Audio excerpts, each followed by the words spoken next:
నమస్కారం ఘంటారావానికి స్వాగతం. ముందుగా ప్రధానాంశాలు. బీసీ రిజర్వేషన్లపై కేంద్రంపై ఒత్తిడి తెచ్చేందుకు కాంగ్రెస్ ప్రయత్నాలు. మరి కాసేపట్లో ప్రత్యేక రైలులో ఢిల్లీకి వెళ్లనున్న నాయకులు. కాళేశ్వరం నివేదికపై నేటి మంత్రివర్గ సమావేశంలో చర్చ. తదుపరి చర్చలపై సిఐడికి బాధ్యతలు అప్పగించే అవకాశం. సృష్టి ఫెర్టిలిటీ సెంటర్ కేసులో వెలుగులోకి మరిన్ని మోసాలు. సరోగసి పేరిట లక్షల్లో వసూళ్లు. మరో 4గురిపై ఎఫ్ఐఆర్ నమోదు.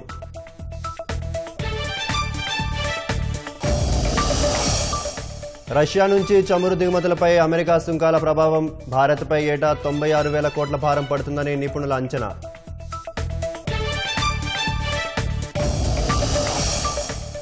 గాజాపై మరోసారి ప్రతీకార దాడులు నిర్వహించిన ఇజ్రాయెల్. 92 మంది చనిపోయినట్లు ప్రకటించిన పాలస్తీనా అధికారులు.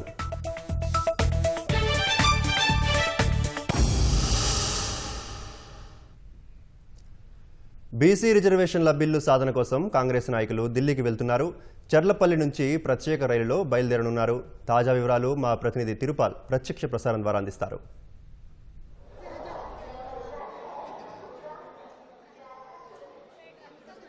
చందు మరి కొద్దిసేపట్లో చర్లపల్లి రైల్వే స్టేషన్ నుంచి ఢిల్లీకి ప్రత్యేక రైలు బయలుదేరున్నది. రేపు ఎల్లుండి అవతల ఎల్లుండి మొత్తం 3 రోజుల పాటు ఢిల్లీలో నిర్వహించనున్న ధర్నా ఇతర కార్యక్రమాలను అన్నింటి కోసము హాజరయ్యేదానికి ఇక్కడి నుంచి దాదాపు 1000 నుంచి 1100 మంది కాంగ్రెస్ కార్యకర్తలు నాయకులు ఇక్కడి నుంచి బయలుదేరుతున్నారు మరి కొద్దిసేపట్లో. అందుకే ఇప్పటికే చర్లపల్లి రైల్వే స్టేషన్లో ప్రత్యేక రైలు కూడా సిద్ధంగా ఉన్నది.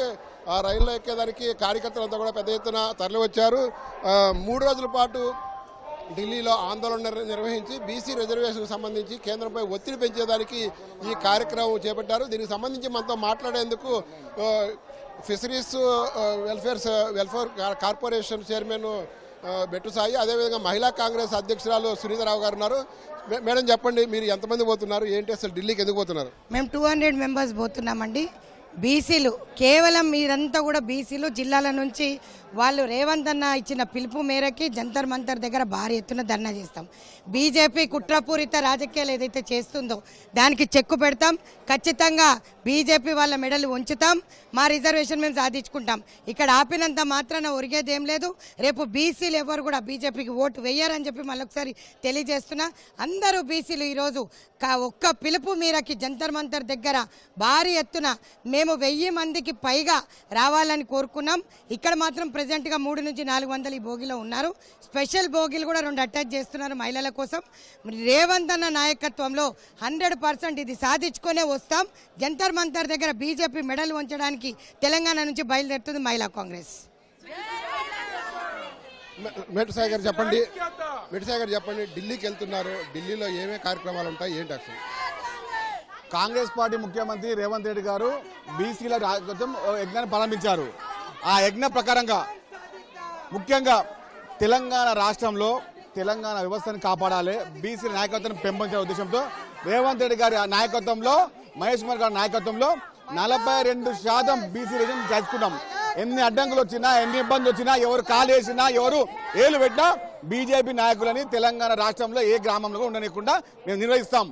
ఢిల్లీకి వెళ్తున్నారు. రేపటి నుంచి 3 రోజుల పాటు ఏ కార్యక్రమాలు ఉంటాయి, అక్కడ ఏం చేయబోతున్నారు, ఇక్కడి నుంచి తెలంగాణ నుంచి ఎన్ని వందల మంది అక్కడికి వెళ్తున్నారు? దాదాపు 1600 మందికి అందరికి బెర్త్ కన్ఫర్మ్ అయింది. ప్రత్యేక రైలు ద్వారా రేవంత్ రెడ్డి గారి సారథ్యంలో, మహేష్ కుమార్ గారి సారథ్యంలో నేడు బయలుదేరి 5వ తారీఖు పార్లమెంట్ వ్యవస్థల బిల్లు కార్యక్రమంలో అదేవిధంగా జంతర్ మంతర్ వద్ద ముఖ్యంగా ధర్నా నిర్వహించి బీజేపీ నాయకత్వం యొక్క మెడలు వంచే విధంగా, బీసీలను ఇబ్బంది పెట్టే బీజేపీని ప్రశ్నించే విధంగా ఎక్కడ కూడా బీజేపీ నాయకత్వం కూడా ఇప్పుడు కావాలని బీసీలను ఇబ్బంది పెడతా ఉన్నది. వారు అప్పుడు కూడా మండల కమిషన్ ద్వారా వచ్చినప్పుడు కమండలి యాత్ర పెట్టారు. ఇప్పుడు కూడా కావాలని తెలంగాణ రాష్ట్రంలో బీసీల నాయకత్వం పెరుగుతున్న ఉద్దేశంతో ఇలాంటి చిల్లర మల్లర చేస్తూ ఉంటే వారిని కూడా ఎక్కడ వదిలిపెట్టే సమస్య లేదు. ఎన్ని ఇబ్బందులు వచ్చినా, ఎన్ని అడ్డంకులు వచ్చినా, ఎన్ని కాళ్ళు ఏలు పెట్టినా కూడా బీజేపీ యొక్క అధిష్టానం. మీరు జంతర్ మంతర్ దగ్గర చేయబోయే ధర్నాలో ఓన్లీ తెలంగాణ నాయకులే పాల్గొంటారా, లేకపోతే ఇతర రాష్ట్రాలకు సంబంధించి ఇండియా కూటమికి సంబంధించి ఎంపీలు కూడా పాల్గొంటారా? దాదాపుగా గతంలో మనం ధర్నా చేసాము. అప్పుడు కూడా 16 పార్టీల ఎంపీలు 16 పార్టీల ముఖ్య నాయకులు వచ్చి బీసీ సంఘం తెలిపారు. ఇప్పుడు కూడా అదే విధంగా దేశంలోని అన్ని వారు అంటే ముఖ్యంగా ఇండియా కూటమి వాళ్ళు ముఖ్యంగా వస్తారు. అదేవిధంగా బీసీల మద్దతు పెంపొందే విధంగా ప్రతి రాష్ట్రంలో ప్రత్యేక ఏర్పాటు చేసుకున్నాం. ఇప్పుడు రాష్ట్రపతిని ఏమైనా కలిసే అవకాశం ఉందా? ముఖ్యమంత్రి గారి సారథ్యంలో రాష్ట్ర మంత్రి కలిసాము. అదేవిధంగా ముందుకు ఏ విధంగా ప్రణాళిక సిద్ధం చేయాలి, ఏ విధంగా బిల్లుని ఆమోదం చేసుకోవాలి, లేకపోతే ఎలాంటి వాతావరణం ఏర్పరచడంతో రేవంత్ గారి నాయకత్వంలో పనిచేస్తా ఉన్నాము. ఇది ఇక్కడ చర్లపల్లి రైల్వే స్టేషన్లో కాంగ్రెస్ కార్యకర్తలు నాయకులు ఇక్కడి నుంచి బయలుదేరి వెళ్ళేదానికి సిద్ధంగా ఉన్నారు. అన్ని కాంగ్రెస్ పార్టీతో పాటు ఫ్రంటల్ ఆర్గనైజేషన్స్ కూడా పెద్ద ఎత్తున ఇక్కడ తరలివచ్చారు. రేపటి నుంచి 3 రోజుల పాటు ఢిల్లీలో ఈ కార్యక్రమాలు జరగనున్నాయి. ఒకవైపు జంతర్ మంతర్ వద్ద ధర్నా నిర్వహించడంతో పాటు రెండో వైపు పార్లమెంటులో బీసీ రిజర్వేషన్ సంబంధించి వాయిదా తీర్మానం ఇచ్చి చర్చకు పట్టుబట్టేదానికి ఇక్కడ తెలంగాణకు సంబంధించిన కాంగ్రెస్ ఎంపీలతో పాటు ఇండియా కూటమికి సంబంధించిన ఎంపీలు కూడా ఒత్తిడి తీసుకొచ్చే అవకాశం ఉండాలి. అదేవిధంగా 7వ తేదీన రాష్ట్రపతిని కలిసి ఈ బీసీ రిజర్వేషన్ సంబంధించి ఇప్పటికే కేంద్రానికి పంపించిన ఏదైతే బిల్లు ఉండదో దాని మీద చేయాలని చెప్పేసి రాష్ట్రపతిని కలిసి కోరే అవకాశం ఉండాలి. కాబట్టి ఈ 3 కార్యక్రమాలు కూడా వరుసగా ఒక పక్క ధర్నా చేయడంతో పాటు రెండో వైపు పార్లమెంటులో వాయిదా తీర్మానం ఇచ్చి చర్చకు పట్టుబట్టడము, మూడోది రాష్ట్రపతిని కలిసి తాము ఏదైతే ఇక్కడ అసెంబ్లీలో బిల్లు పాస్ చేసి కేంద్రానికి పంపించారో దాని మీద దాన్ని ఆమోదించాలి. రాజ్యాంగంలోని షెడ్యూల్ 9ని సవరించి ఏదైతే రిజర్వేషన్ల మీద సీలింగ్ ఉండదో అది ఎత్తివేయాలని చెప్పేసి రాష్ట్రపతిని కోరే అవకాశం ఉండాలి. ఈ కార్యక్రమాలన్నింటినీ కూడా పెద్ద ఎత్తున నిర్వహించేదానికి తెలంగాణ నుంచి దాదాపు 1500 నుంచి 2000 మంది ఇక్కడి నుంచి తరలి వెళ్ళాలని చెప్పి నిర్ణయించారు. ఇప్పటికీ ఇక్కడ మనకు చర్లపల్లి రైల్వే స్టేషన్ దగ్గర నుంచి వెళ్తున్న ఈ రైల్లో దాదాపు 1100 నుంచి 1200 మంది ఈ ట్రైన్లో వెళ్తారని చెప్తున్నారు. అయితే ఇప్పటికే కాంగ్రెస్ పార్టీకి సంబంధించిన అందరూ కూడా ఇక్కడ తరలి వచ్చారు. మరి కాసేపట్లో చర్లపల్లి నుంచి ఈ ప్రత్యేక రైలు ఢిల్లీకి బయలుదేరనున్నది. Over to studio. Srushti fertility centre కేసులో కీలక పరిణామం చోటు చేసుకుంది. ఈ సంస్థ నిర్వాహకులు ఐవీఎఫ్ చికిత్సకు వచ్చిన వారిని సరోగసి పేరిట మోసం చేసి డబ్బులు తీసుకున్నారని ఫిర్యాదులందాయి. ఈ మేరకు గోపాలపురం పోలీసులు మరో 4 ఎఫ్ఐఆర్లను నమోదు చేశారు. తమకు అందించిన మెడికల్ రిపోర్టులు తీసుకొచ్చి బాధితులు ఫిర్యాదు చేస్తున్నారు. తమ దగ్గర నుంచి ఫెర్టిలిటీ నిర్వాహకురాలు నమ్రత 44 లక్షలు కాజేసినట్లు నల్గొండకు చెందిన దంపతుల ఫిర్యాదు మేరకు నమ్రత, సదానందం, చెన్నారావు, అర్చన, సురేఖపై కేసు నమోదైంది. హైదరాబాద్కు చెందిన బాధితురాలి ఫిర్యాదు మేరకు మరో కేసు నమోదైంది. సరోగసి చేస్తామని బాధితురాలికి నమ్రత హార్మోన్ ఇంజెక్షన్లు ఇచ్చినట్లు ఫిర్యాదులో పేర్కొన్నారు. కొన్ని రోజుల తర్వాత వారిని విశాఖ పిలిచి స్పెర్మ్ తీసుకుని పంపించారని, ఈ వ్యవహారంలో సరోగసి పేరుతో 18 లక్షలు కాజేసినట్లు బాధితులు తెలిపారు. ఈ ఘటనకు సంబంధించి నమ్రత, విద్యులత, కళ్యాణి, శేషగిరి, శ్రీనివాసరెడ్డిపై కేసు నమోదైంది. ఎన్ఐలను కూడా నమ్రత గ్యాంగ్ మోసం చేసినట్లు ఫిర్యాదు అందింది. 25 లక్షలు కాజేసినట్లు బాధితులు తెలిపారు. దీంతో నమ్రతపై పోలీసులు కేసు నమోదు చేశారు. హైదరాబాద్కు చెందిన బాధితుల నుంచి 50 లక్షలు కాజేశారు. బాధితుల ఫిర్యాదు మేరకు నమ్రత, చెన్నారావు, సురేఖపై కేసు నమోదు చేశారు.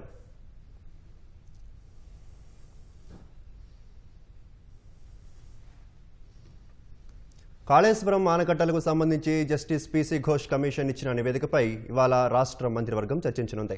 ప్రభుత్వం ఏర్పాటు చేసిన అధికారుల కమిటీ 700కు పైగా పేజీల నివేదికలోని అంశాలను క్లుప్తంగా కేబినెట్కు నివేదించనుంది. 3 ఆనకట్టల ప్రణాళిక మొదలు నిర్మాణం, నిర్వహణ వరకు జరిగిన లోపాలను ఎత్తి చూపిన కమిషన్ అందుకు బాధ్యుల్ని కూడా పేర్కొంది. తదుపరి చర్యల కోసం ఈ వ్యవహారాన్ని సిఐడికి అప్పగించే అవకాశం ఉన్నట్లు తెలుస్తోంది. కాళేశ్వరం బ్యారేజీల నిర్మాణానికి సంబంధించి డీపీఆర్ మొదలుకొని నిర్మాణం, నాణ్యత, నిర్వహణ వరకు అనేక లోపాలు, అక్రమాలు జరిగినట్లు జస్టిస్ పీసీ ఘోష్ కమిషన్ నివేదిక ఇచ్చిన నేపథ్యంలో ప్రభుత్వం తదుపరి కార్యాచరణకు సిద్దమవుతోంది. బ్యారేజీల నిర్మాణంలో లోపాల్ని ఎత్తిచూపడంతో పాటు ఏ వైఫల్యానికి ఎవరు బాధ్యులో సవివరంగా పేర్కొంది. గతంలో న్యాయ విచారణ కమిషన్ల నివేదికలపై ఏ రాష్ట్రంలో ఏం చేశారనే అంశాలపై ఇవాల్టి కేబినెట్ భేటీ దృష్టి సారించే అవకాశం ఉంది. కమిషన్ ఇచ్చిన 700 పేజీల నివేదికలోని అంశాల్ని అధికారుల బృందం క్లుప్తంగా ప్రభుత్వానికి నివేదించినట్లు తెలిసింది.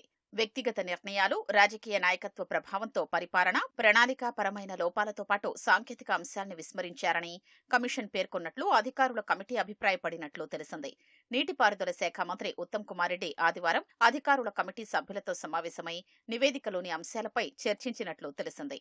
ఆర్థిక అవకతవకలు, నిబంధనలకు తూట్లు పొడవడం సహా ప్రాజెక్టు అధికారులు నిర్మాణ సంస్థతో కుమ్మక్కయ్యారని, మేడిగడ్డ బ్యారేజీ నిర్మాణంలో భారీగా ప్రజాధనం దుర్వినియోగమైందని, అందులో ఎవరెవరి పాత్ర ఏమిటనే విషయాల్ని కమిషన్ వివరంగా పేర్కొన్నట్లు తెలిసింది. మాజీ సీఎం కేసీఆర్, మాజీ మంత్రులు హరీష్ రావు, ఈటల రాజేందర్తో పాటు ఐఏఎస్ అధికారులు, సీనియర్ ఇంజనీర్ల పాత్ర గురించి కమిషన్ నివేదించినందున మంత్రివర్గం తీసుకునే నిర్ణయంపై ఉత్కంఠ నెలకొంది. మేడిగడ్డ, అన్నారం, సుందిళ్ల బ్యారేజీలు నిర్మించాలనే నిర్ణయం ప్రభుత్వానిది కాదని మాజీ సీఎం కేసీఆర్, మాజీ మంత్రి హరీష్ రావు వ్యక్తిగతంగా తీసుకున్నారని, బ్యారేజీలు దెబ్బతినడానికి కేసీఆర్ తీసుకున్న నిర్ణయాలు కారణమని కమిషన్ పేర్కొన్నట్లు సమాచారం. మాజీ ప్రభుత్వ ప్రధాన కార్యదర్శి, కాళేశ్వరం నిర్మాణ సమయంలో నీటిపారుదల శాఖ ప్రత్యేక ప్రధాన కార్యదర్శిగా ఉన్న ఎస్కే జోషి, అప్పటి సీఎంఓలోని ఓఎస్డీ స్మితా సబర్వాల్తో పాటు మాజీ ఈఎన్సీలు, మాజీ సీఈలు, ప్రస్తుత ఈఎన్సీలు టి శ్రీనివాస్, హరిరాం, సీఈలు సుధాకర్ రెడ్డి, ప్రమీల పాత్రను వెల్లడించినట్లు తెలిసింది. డిపిఆర్ తయారీకి వాప్కోస్ సంస్థకు ఇచ్చిన 6.77 కోట్లు వసూలు చేయాలని కమిషన్ సిఫార్సు చేసినట్లు సమాచారం. Kaleshwaram irrigation project corporation limited ద్వారా ఆర్థిక అవకతవకలు జరిగాయని, ప్రజాధనం దుర్వినియోగం కావడానికి బోర్డు సభ్యులు బాధ్యులని నివేదించింది. క్రిమినల్ బీచ్ ఆఫ్ ట్రస్ట్ కింద అధికారులపై చర్యలు తీసుకోవాలని కమిషన్ సిఫార్సు చేసింది. మేడిగడ్డ ఆనకట్ట నిర్మించిన ఎల్ఎన్టీని తప్పుబట్టింది. ఆనకట్టకు సంబంధించి ఆ సంస్థకు ఏ సర్టిఫికెట్ ఇవ్వరాదని, 7వ బ్లాకు పునరుద్ధరణతో పాటు మిగిలిన లోపాల సవరణకు అయ్యే వ్యయాన్ని ఎల్ఎన్టీ భరించాలని కమిషన్ స్పష్టం చేసింది. అన్నారం, సుందిళ్ల ఆనకట్టల్లో ఉన్న లోపాల్ని ఆయా సంస్థలే సరిదిద్దారని కమిషన్ తెలిపింది. ఈ నేపథ్యంలో ఇవాల్టి మంత్రివర్గ సమావేశంలో తీసుకునే నిర్ణయం కీలకం కానుంది. తదుపరి చర్యల కోసం ఈ వ్యవహారాన్ని సీఐడీకి అప్పగించే అవకాశముందన్న ప్రచారం జరుగుతోంది. బీహార్లో ఓటర్ల జాబితా ప్రత్యేక సమగ్ర సవరణ ఎస్ఐఆర్పై పార్లమెంటులో వాయిదాల పర్వం కొనసాగుతున్న వేళ క్రీడా బిల్లు ఆమోదానికి మోదీ సర్కార్ పావులు కదుపుతోంది. ఇవాళ క్రీడా బిల్లు ఆమోదానికి ప్రయత్నం చేయనుంది. బీసీసీఐ సహా దేశంలోని క్రీడా సమీక్షల్లో పూర్తి పారదర్శకత తీసుకొచ్చేందుకు ప్రతిపాదించిన బిల్లును ఇవాల్టి లోక్సభ లిస్టింగ్లో చేర్చారు. నేషనల్ యాంటీ డోపింగ్ బిల్లును కూడా లిస్టింగ్ చేశారు. మణిపూర్లో రాష్ట్రపతి పాలనను మరో 6 నెలలు పొడిగించేందుకు ఉద్దేశించిన తీర్మానాన్ని ఇవాల్టి రాజ్యసభ లిస్టింగ్లో చేర్చారు. బీహార్లో ఓటర్ల ప్రత్యేక సమగ్ర సవరణపై చర్చించాలని విపక్షాలు ముక్తకంఠంతో డిమాండ్ చేస్తున్నాయి.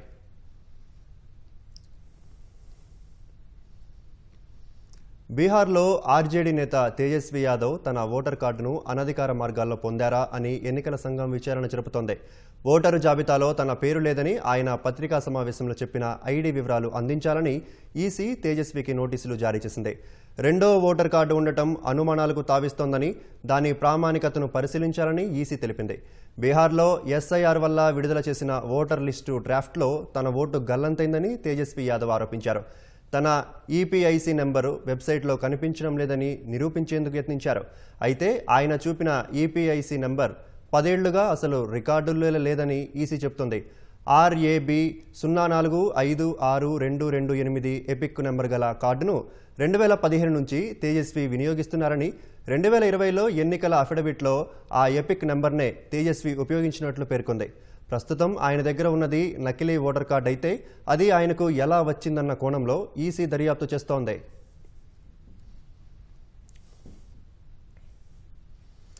తమిళనాడులో 6.5 లక్షల మంది ఓటర్లను కొత్తగా జత చేశారన్న మాజీ మంత్రి, కాంగ్రెస్ సీనియర్ నేత పి చిదంబరం ఆరోపణలను ఎన్నికల సంఘం ఖండించింది. బీహార్లో చేపట్టిన ఎస్ఐఆర్ను తమిళనాడుతో ముడిపెట్టడం అసంబద్ధమని పేర్కొంది. తమిళనాడులో ఇంకా ఎస్ఐఆర్ నిర్వహించలేదని ఈసీ స్పష్టం చేసింది.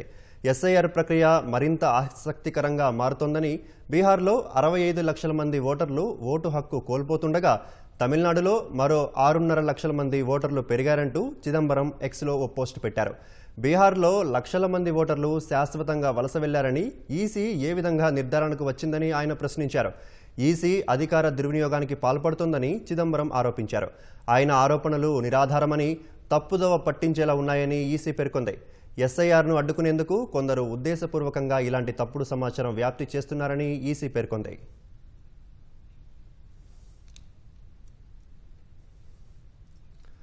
అమెరికా బెదిరింపులకు తలొగ్గి రష్యా నుంచి చమురును కొనడం తగ్గించుకుంటే భారత్పై ఏటా 78,000 నుంచి 96,000 కోట్ల రూపాయల భారం పడుతుందని విశ్లేషకులు అంచనా వేశారు. ప్రపంచంలో మూడో అతిపెద్ద చమురు వినియోగదారు, దిగుమతి దేశంగా భారత్ ఉంది.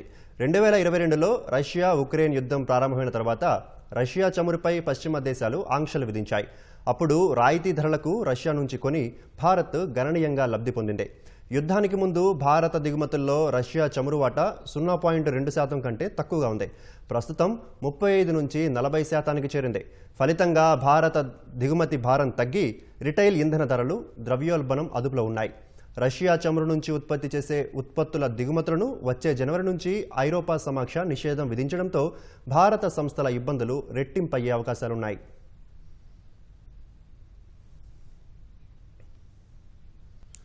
దేశంలో ఐటీ రంగంలో కొత్త నియామకాలు గణనీయంగా తగ్గాయి.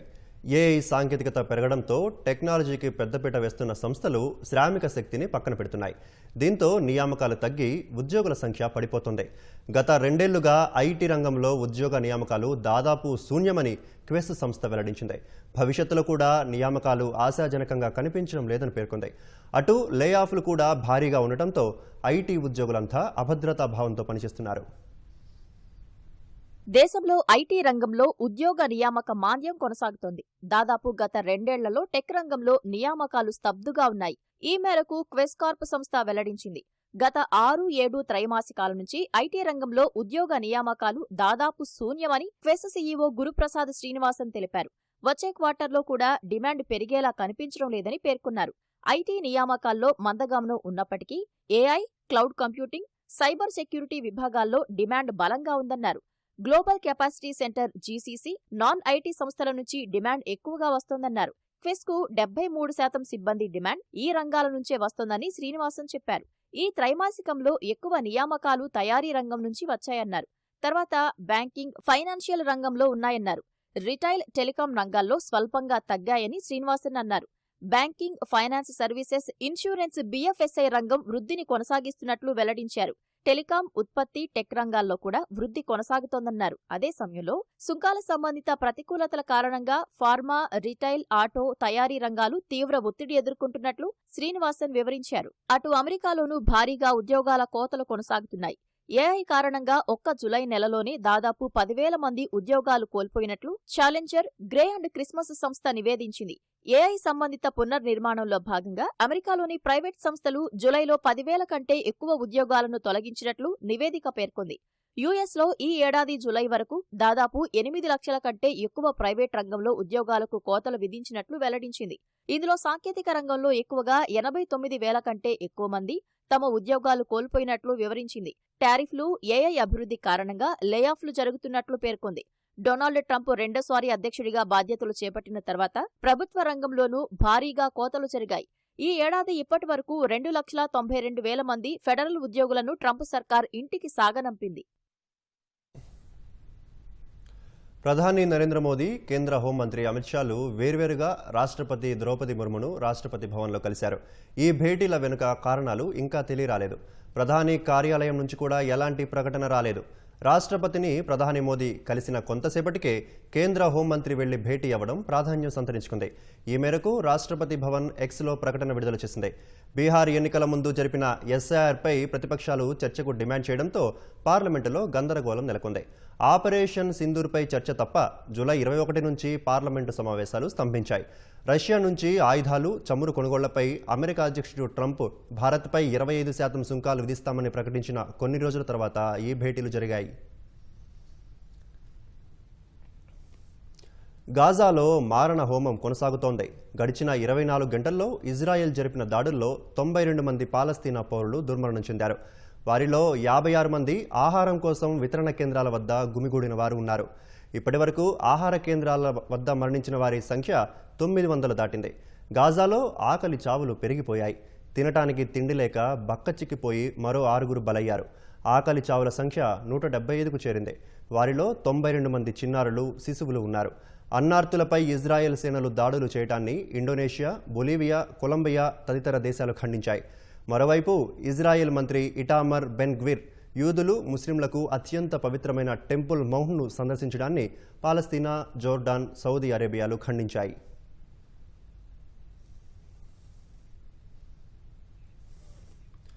సామాజిక మాధ్యమం ద్వారా బెదిరింపులకు పాల్పడుతున్న ముఠాను, దొంగతనాలకు పాల్పడుతున్న మరో ముఠాను అరెస్టు చేసినట్లు కామారెడ్డి జిల్లా ఎస్పీ రాజేష్ చంద్ర తెలిపారు.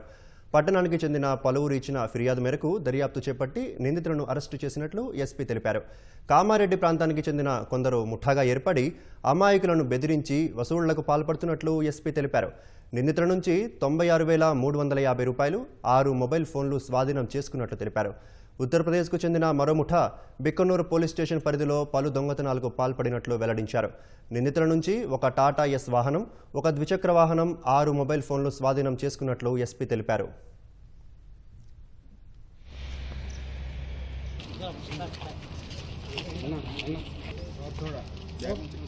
బ్యాగ్